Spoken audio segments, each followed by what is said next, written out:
Good afternoon. Welcome to this plenary session 5 on green hydrogen towards net zero pathways. We have had just previous session on electrolyzer and the generation of hydrogen and also application of hydrogen. It's a mix actually. In this session also you will find a lot of mixing together, so that at least it is basically hydrogen, how to produce it, how to transport it, and how to utilize it, and how to make it more economic. That will be the main theme available here. I welcome my fellow panelist, Mr. Baruchi Mishraji. He will be one person speaking, and then Pratham Arora and Sardul Kulkarni, and there will be one person from, VC. He will be joining. So we are in all, 5 people, and allotted 90 minutes. So time management will be very important thing. So 12 minutes normal, 3 minutes grace for each speaker, and then there will be similar time for 12 to 15 minutes for question answer session. Then we'll brief it. So before introducing the subject, I will try to set right the theme as to what is required for adopting hydrogen as a clean fuel to achieve the net zero in successive year. A lot of things you have heard. So let me go by simple presentation. Hydrogen towards green pathways, because it has a energy carrier with zero pollution. If you really use as a fuel cell or as a direct IC engine, you have discharge only water, which is very simple thing. Hydrogen as such is most abundant in the world, in the universe. May it be sun, water, white hydrogens, these are abundant available, but free elements to use is very difficult, very rare rather, in the whole universe. This is a problem. So therefore, the global focus on hydrogen, because everybody wants to be in a very, very clean atmosphere, not to have the global temperature rise. So lot of initiation on hydrogen economy. There is going to be one conference also. Similar to this, Dr. Garg is arranging. There is a global trend also to arrange similar conferences. Hydrogen economy, basically, as I said, it is basically the production of hydrogen, storage and transportation of hydrogen, and utilization. In this process chain, wherever you find that there are imbalance or incumbents or problems, retardation, we have to address them. And technology as such will be very, very important at each stage if you want to reduce the price of hydrogen. This is a two chain. One is your hydrogen, another is electromobility. So it is already explained. I'm not going to sing this, but the question is, you have the electricity. If you are getting to the natural resources like renewables, it is a hydrogen green. If it is from other sources like coal, it is black. Make it gray. Then you are going natural resources. From natural gas, it becomes blue. I mean, this is all word used so far. Application. You have seen in the earlier session. You can use it for rocket fuel. You can use it for electricity generation. You can use thermal engine, anything. Process plant like refineries, petrochemicals, they use hydrogen much before hydrogen economy came to the power. These are the areas where we use hydrogen economy. So you have 2-3 routes: production through electrolysis process or through reforming process, whatever way you want to, or you can partial oxidation, as most of the fertilizer plant are using it, or you can go straight away when you get the hydrogen, you use it as fuel cell, or use it as a IC engine straight away. These are the application. Then this is the economics. Earlier session, I think we have dwelled upon very nicely on pricing or cost of production. The question is how to reduce it, as India is aiming, or even US is aiming for $1 per kg. We are far from. And if you see green hydrogen, US is also $13 today. $4 to $5 is the average cost. So these issues will be dwelled in the session.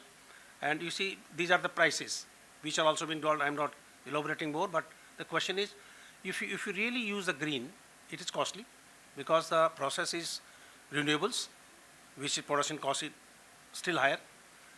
This is also cost effective. But I'll say global. This is a global conference. Every country has taken due initiative to convert or to transit to hydrogen economy. If you say US, they have got a national hydrogen safety and roadmap, outlines the collaboration of all stakeholders so that you can create, because US economy is basically the private participation system. Even ENP, explosive production, also is based on private people participating in the system. China is still leading. And as of today, they have their comprehensive program. They want to have the maximum leadership of the hydrogen, both in production as well as in consumption by 2035. And they are poised to create that kind of economy for their country. In European Union also, similar plan had been made, but they have slightly said, okay, by 2050 we'll go for net zero process. And they have established clean hydrogen alliances, European Hydrogen Bank, and European Hydrogen Backbone initiatives. And in one of the presentation, there was a transportation problem where UK has been doing experiment as to how much hydrogen they can pump in along with the natural gas, or could there is a possibility of having 100% transportation of hydrogen through the pipeline. As you have seen the previous session, you need different metallurgy, because hydrogen atom being very, very light, slightly heavier than lithium alone. But the question is, helium. Question is, what kind of metallurgy, what kind of grain size of those pipelines you want to create so that you can transport this. This is one area going up in European.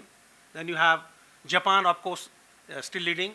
As you said in the previous session, anybody, any country wants to import hydrogen, it is Japan. Because they have traditionally lived on either natural gas import or now hydrogen, if they want to really go for clean. Small countries like Malaysia, they have established a economy of technology, which I want to still say. In the previous, I asked a question. The technology has to drive now. I was requesting actually Garg Saab, why not to establish one recognition for R&D in one sector. Maybe we fund from a lot of other areas. Because if you want to really go and embark on a new technology initiative, R&D is very, very important.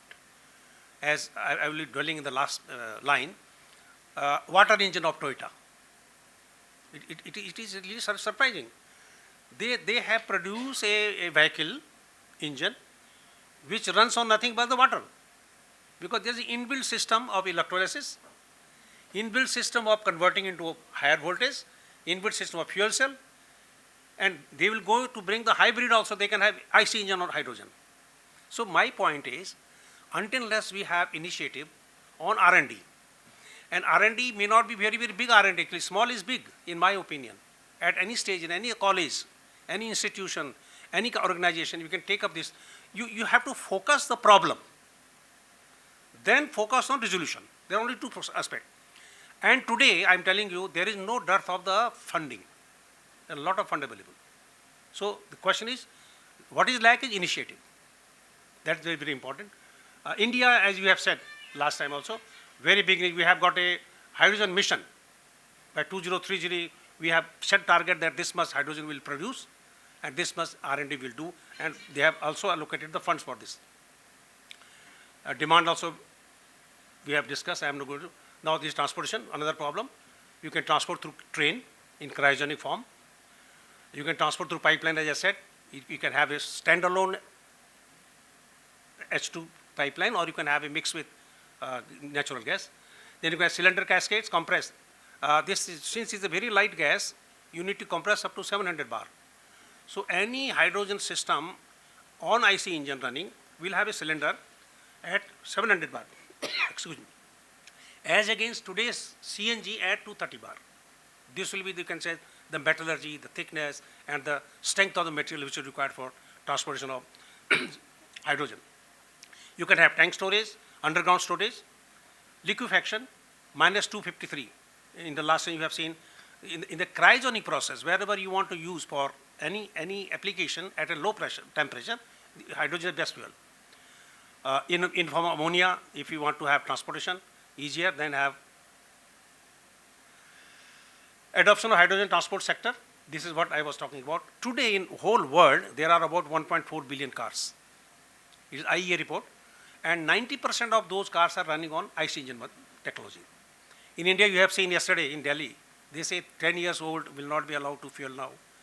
Diesel vehicle, 15 years old, petrol vehicles. So there is a lot of concern about this pollution in the city. So this is one issue where Toyota has brought Mirai, and also as I said, Toyota has brought a water engine. This is the latest one.